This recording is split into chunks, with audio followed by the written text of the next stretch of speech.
तिल के गाँव साधना का निवासी हूँ। जी।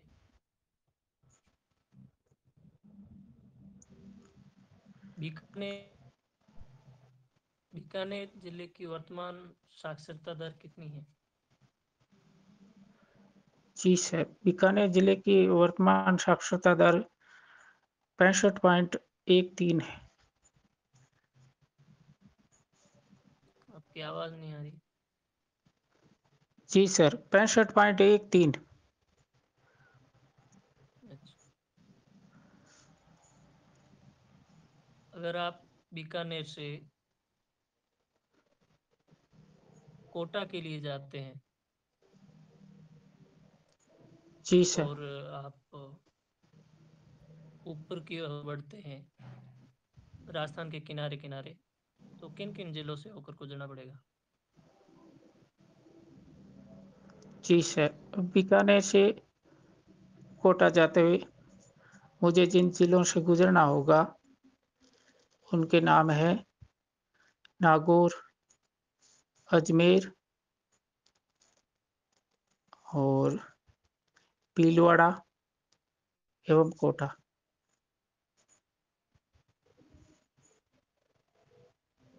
भीलवाड़ा बॉर्डर पर चलना है आपको, राजस्थान बॉर्डर पर।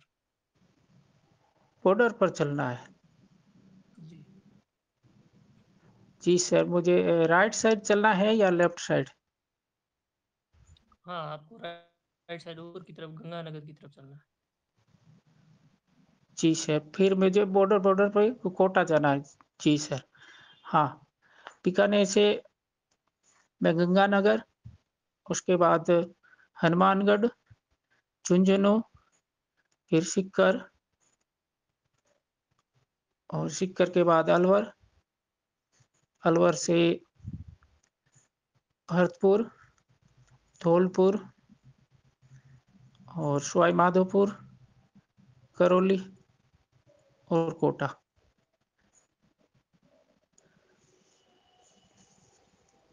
जी सर। बीकानेर शहर में एक मंदिर है काली माता का, जी सर। उसका क्या महत्व है? राठौड़ वंश के इतिहास से संबंधित उनका क्या महत्व है? जी सर। करणी माता ने राव बीका के आशीर्वाद से ही बीकानेर में राठौड़ वंश की स्थापना की थी, ऐसी हम इतिहास में मान्यता सुनते हैं सर।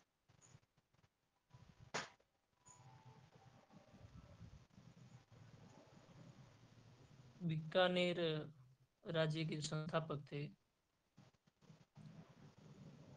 उन्होंने जी सर। सर्वप्रथम कहाँ पर अपनी राजधानी स्थापित की थी? जी, राव बीका ने अपनी सर्वप्रथम जो राजधानी थी वो, राव बीका ने अपनी राजधानी हाँ कहाँ स्थापित की थी? जी सर, कोडमदेसर में उन्होंने सर्वप्रथम राजधानी स्थापित की थी और उसके बाद बीकानेर शहर के ही एक स्थान था राप्ती घाटी, वहां पर भी उनका एक कच्चा जो दुर्ग था उसके अवशेष प्राप्त हुए। लेकिन बोलते हैं इनकी जो प्रथम राजधानी है वो कोडमदेसर मानी जाती है सर। उस समय वहां पर और किस वंश का शासन था बीकानेर में? जी मुगल सर। रियासत थी उस समय, उसमें किसका जी शासन था हाँ, जब जब ये राव राज्य बीका, की स्थापना कर रहे थे? हाँ राव बीका ने जब राज्य की स्थापना की थी उस समय पुगल में भाटी वंश की सत्ता थी सर। ठीक है, धन्यवाद आपका। मेरे ओर से सवाल पूर्ण हो गए। मैं अगले अभ्यर्थी साथी को आमंत्रित करता हूँ। धन्यवाद सर। हाँ सज्जन राम जी, नमस्कार। नमस्कार सर, नमस्कार। सर आधुनिक काल का विभाजन बता सकते हैं सर आप आधुनिक काल का? जी सर, आधुनिक काल का विभाजन डॉक्टर नगेंद्र द्वारा संपादित ग्रंथ हिंदी साहित्य के इतिहास में भारतेंदु युग अथवा इसी का दूसरा नाम पुनर्जागरण काल, उसके बाद द्विवेदी युग, इसका दूसरा नाम जागरण सुधार काल, उसके बाद छायावाद काल और उसके बाद छायावादोत्तर काल और नई कविता एवं शाठोत्तरी कविता। जी सर। बहुत बढ़िया सर। आधुनिक काल के भारतेंदु मंडल के 4 लेखकों के नाम बताइए सर। जी सर, भारतेंदु मंडल के 4 लेखों में एक तो स्वयं भारतेंदु जी, जी सर। राधाचरण गोस्वामी, प्रताप नारायण मिश्र, बालकृष्ण भट्ट। जी सर। प्रताप नारायण मिश्र ने एक पत्रिका का संपादन किया था सन 1883 ईस्वी में कानपुर से, उसका नाम बताएंगे सर आप? जी सर, उस पत्रिका का नाम था प्रताप नारायण मिश्र की ब्राह्मण पत्रिका थी सर। ब्राह्मण पत्रिका में कभी कभार वो चंदा मांगने के लिए कुछ पंक्तियां, याचना के लिए कुछ पंक्तियां लिखते थे, तो वो पंक्ति बता पाएंगे सर आप कि जी जब वो जी पत्रिका का संपादन करते थे तो उनके पास धन की कमी हो जाती थी?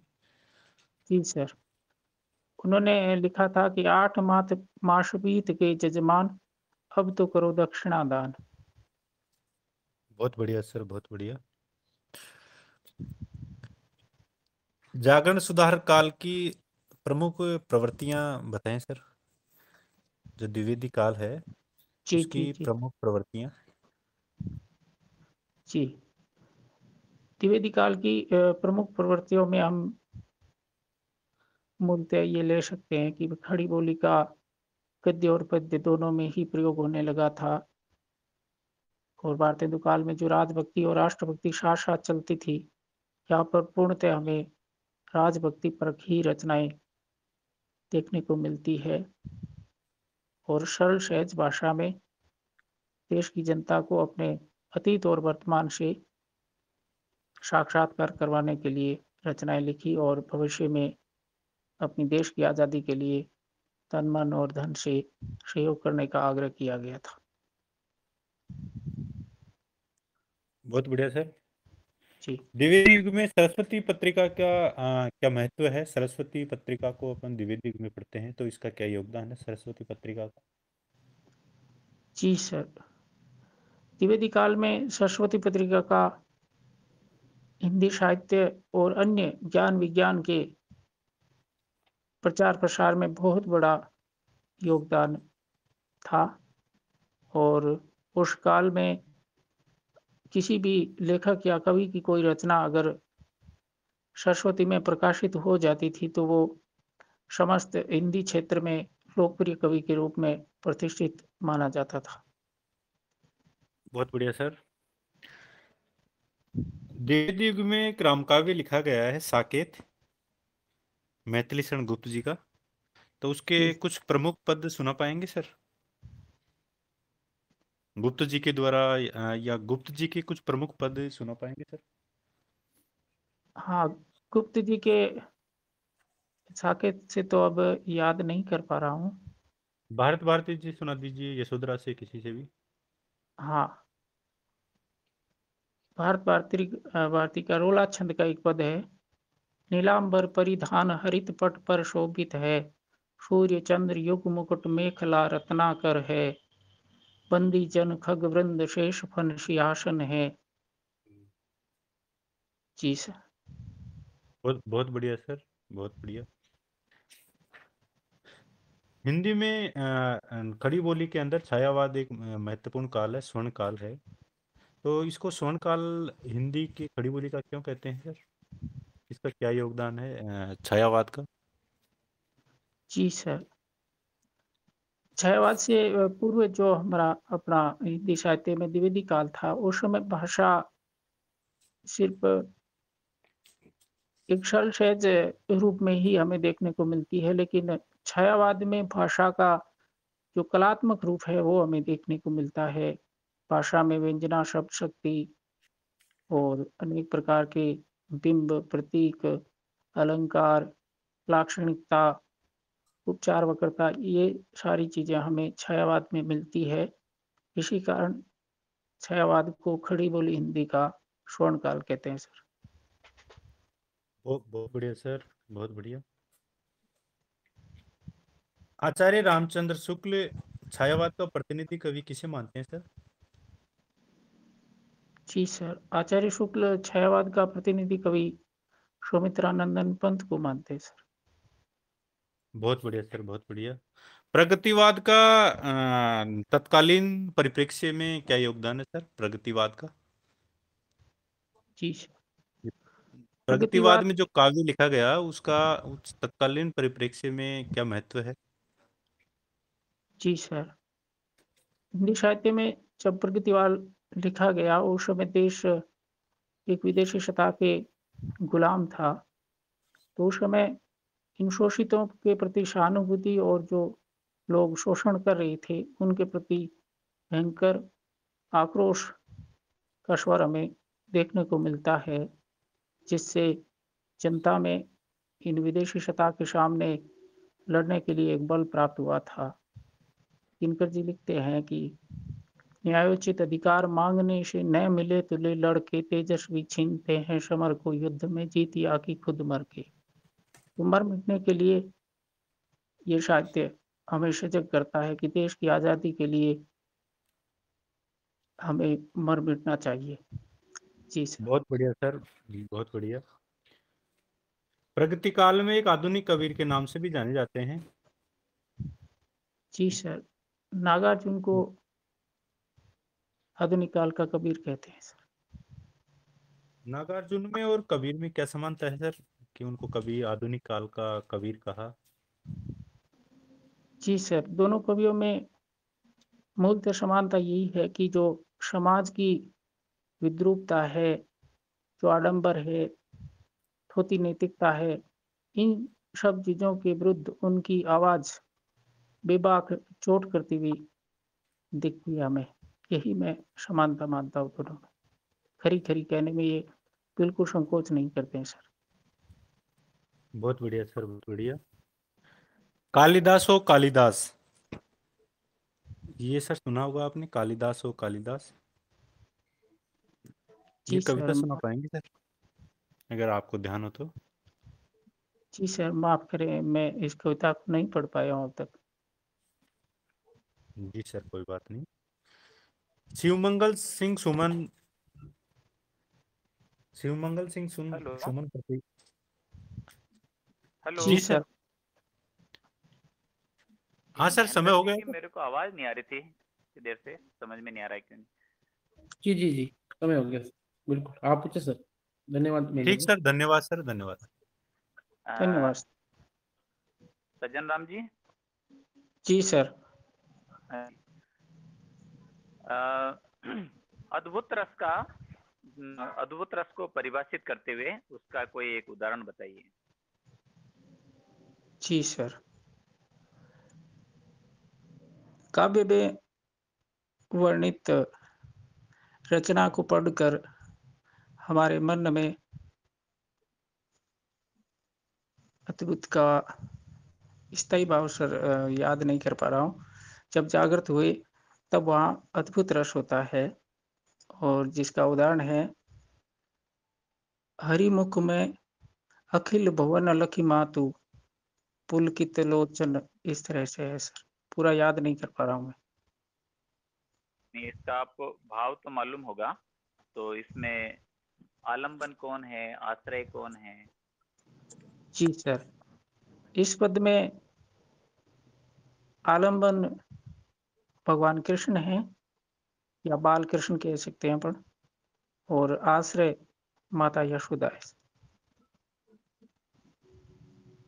बहुत अच्छा। आप ये बताइए सज्जन राम जी कि हम हिंदी साहित्य में पाश्चात्य काव्य शास्त्र को क्यों पढ़ते हैं, इसकी क्या जरूरत है? जी सर। हमारे हिंदी साहित्य में आधुनिक काल में अनेक गद्य और काव्यगत जो रचनाएँ लिखी गई, जिनका जिनकी हम समीक्षा भारतीय जो प्राचीन संस्कृत काव्य शास्त्र था उससे नहीं कर सकते, क्योंकि वो रचनाएँ मूलतः पाश्चात्य साहित्य से ही प्रभावित मानी जाती है।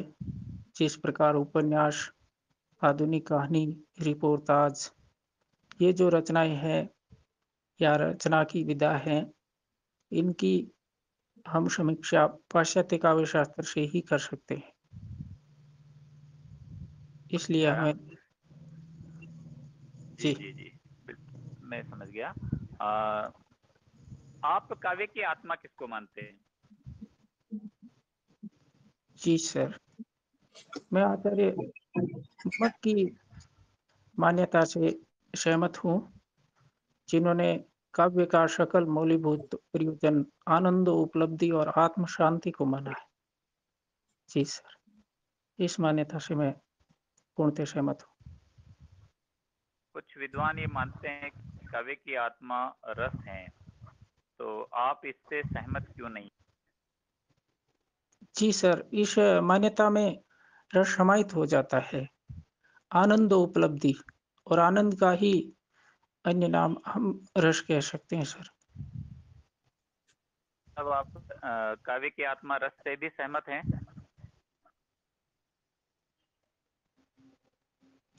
हाँ जी सर, क्योंकि रस काव्य को पढ़कर जो आनंद की अनुभूति होती है उसी को रस कहते हैं, तो रस और आत्म शांति को हम मान सकते हैं काव्य की आत्मा। बहुत अच्छा। आप ये बताइए, पाश्चात्य काव्य शास्त्र में सर्वश्रेष्ठ सिद्धांत आप किसको मानेंगे?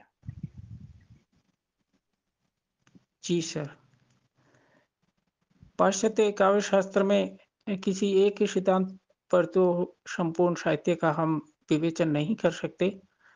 तो काफी सारे विद्वान हैं जो पाश्चात्य साहित्य शास्त्र में अपना महत्वपूर्ण स्थान रखते हैं, जिसमें अरस्तु है, क्रोचे है, इलियट है, रिचर्ड है। जी सर। ये जो उदात्त सिद्धांत है लॉन्जाइनस का, जी सर, इसके हाँ। बारे इसके बारे में बताइए आप। जी। हाँ, लॉन्जाइन्स कहते हैं कि कोई भी व्यक्ति चाहे कितना भी प्रतिभाशाली क्यों न हो, वह अगर उदात्त भावों से परिपूर्ण नहीं है, तो वो श्रेष्ठ काव्य की रचना नहीं कर सकता। तो इसके लिए ये 5 तत्वों को मानते हैं, जिसमें उदात्त भाव और विचार, इन 2 आंतरिक तत्वों का महत्वपूर्ण योगदान रखते हैं। इसके अलावा जो शिल्पगत विशेषताएँ हैं, उनको भी 3 हैं वो, उनको भी मान्यता देते हैं। तो काव्य को पढ़कर जो पाठक सम्मोहित हो जाता है, वही रचना लॉन्जाइन्स के अनुसार उदात्त है। भी आंतरिक तत्व के बारे में बताया था 2, बाह्य तत्व कौन कौन से हैं? जी, सर रचना विधान और तो याद नहीं कर पा रहा हूँ। हाँ, पद योजना इसके इस उदात्त के विरोधी तत्व कौन कौन से हैं? कोई 2 नाम बता दीजिए आप। हाँ जी सर, भावाडंबर, शब्दाडंबर और बालेता। ये बालेयता को समझा दीजिए, अंतिम प्रश्न है मेरा। जी सर, काव्य में कवि जब अपने भावों को लिखने के लिए उसमें लंबा खींचता ही जाता है, जहाँ पर आवश्यकता नहीं है लेकिन वर्णन को बढ़ाता है, यानी वो बचकानापन ही बालेता है। अनावश्यक रूप से साहित्य को विस्तृत करना ही बालेता है। बहुत अच्छा सर जनाब जी। ये प्रश्न समाप्त हुए, आपका साक्षात्कार भी समाप्त हुआ। धन्यवाद सर।